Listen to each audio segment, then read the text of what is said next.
Okay, సరే అయితే ఒక పని చేద్దాం. సరే, మా మేకప్ అకాడమీ ఏదైతే ఉందో ఈ మేకప్ అకాడమీలోనే ట్రైనింగ్ అయ్యి సోను మోడల్ లైలాగా తయారైనటువంటి సందర్భంగా కంగ్రాచులేషన్స్ తెలియచెప్తూ ఉన్నాము టు యూ. మా అకాడమీ నుంచి మేకప్ ఇంత బాగా నేర్చుకున్నారు, ఇంకేమైనా నేర్చుకోవాలనుకుంటున్నారా? యాంకరింగ్ నేర్చుకుందాం అనుకుంటున్నాను అండి. మైక్ పట్టుకోగానే నాకు అర్థమైపోయింది, పట్టుకున్నటువంటి ఆ పద్ధతిని బట్టే అర్థమైపోతుంది మీకు యాంకరింగ్ అలవోకగా వచ్చేస్తుంది అని. ఇంకా anything else you want to ask నన్ను కానీ లేకపోతే? నేను యాక్చువల్లీ ఒక ఐటమ్ తెచ్చిన, అది ప్రవేశపెడితే. ఒక ఐటమ్ తెచ్చారు? ఎస్. ఒకసారి నాకు తెలియనటువంటి ఆ ఐటమ్ ఏంటో ఒకసారి స్క్రీన్ మీద ప్రవేశపెట్టండి. అయ్యో, నేను చెప్పలేదురా నాయనోయ్. ఒకసారి మధ్యలో ఉండేటువంటి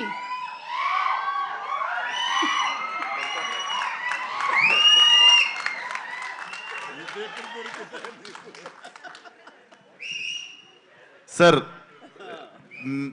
ఎట్లుండే సార్ ఎక్స్పీరియన్స్ అసలు ఆ గెటప్ వేసుకుని అసలు ప్రపంచం ముందుకు రాగానే? I eagerly wanted to ask this question మీరు వచ్చినప్పుడు. బట్ గ్లామర్లో పోటీ పడితే నన్ను దాటిపోయావయ్యా.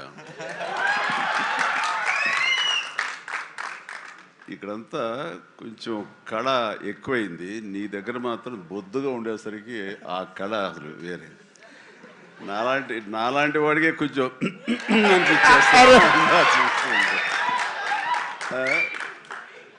చూడాలి, సినిమా చూసిన తర్వాత తట్టుకోగలమో లేదో. Thank you so much sir, ఈ కాంప్లిమెంట్ లైఫ్ టైం గుర్తుపెట్టుకుంటాను. Love you sir.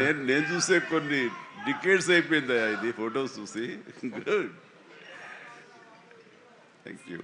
But as actor I know sir, అంతమంది ముందు ఒక గెటప్ వేసుకొని బయటికి రావాలంటే definitely one of the inspiration అనుకుంటా sir. Thank you so much sir. Good.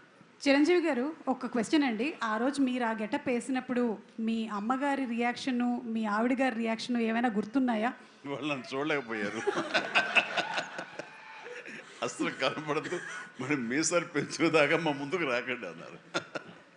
కానీ విశ్వకి వేరే ఎక్స్పీరియన్స్ ఉన్నట్టుంది. విశ్వకి మా వాళ్ళు చీరలు కట్టుకొని, మ్యాచింగ్ చీరలు కట్టుకొని సెట్కి వచ్చారు సార్ ఫోటో దిగుదామని. మళ్ళీ ఎప్పుడు కట్టుకుంటున్నాం అని. ఆ టైంలో షూటింగ్ టైంలో నేను అప్పుడు ఎప్పుడు మీసాలు తీయలేదు. జంజాలుగా మీసాలు తీయాలి అని అన్నప్పుడు ఒకటే కండిషన్, ఒక 60-70 మంది పనిచేస్తున్నారు యూనిట్లో, అందరూ తీస్తేనే ఆఖరి తీసావు నేను అవుతానని అందరితో తీయించాను మీసాలు. నేను ఒక్కడైనా ఆ రకంగా ఉండాల్సింది, అందరూ ఉండాలి సెట్లో, అందరూ తీశారు. స్టిల్ కూడా ఎక్కడ ఉండాలి సార్. ఈ ఐడియా నాకు వచ్చుంటే అదిరిపోయేది సార్. అసలు అందరి చేత చీరలు కట్టించేవాడు.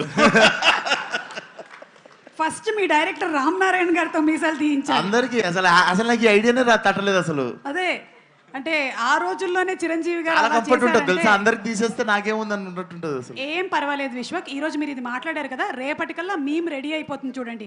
మీ మొత్తం డిపార్ట్మెంట్ అందరికీ కూడా మీసాలు గడ్డలు తీసేసి మా వాళ్ళు ఫోటోలు రెడీ చేసి పెట్టేస్తారు. ఎందుకు మీ ఫ్యాన్స్ అంతా చీరలు కట్టి వెళ్ళమని థియేటర్కి వదలొద్దు ఐడియా. చేసేస్తారు సార్ వాళ్ళు పాప మాల్కి.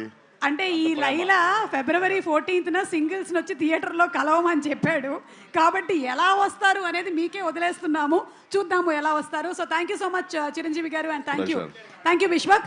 ఓకే, సో ఐ థింక్ ఈ మొత్తం సినిమాలో ఎవరికైనా చాలా టఫ్ కాంపిటీషన్ ఉందంటే పాపం హీరోయిన్కి.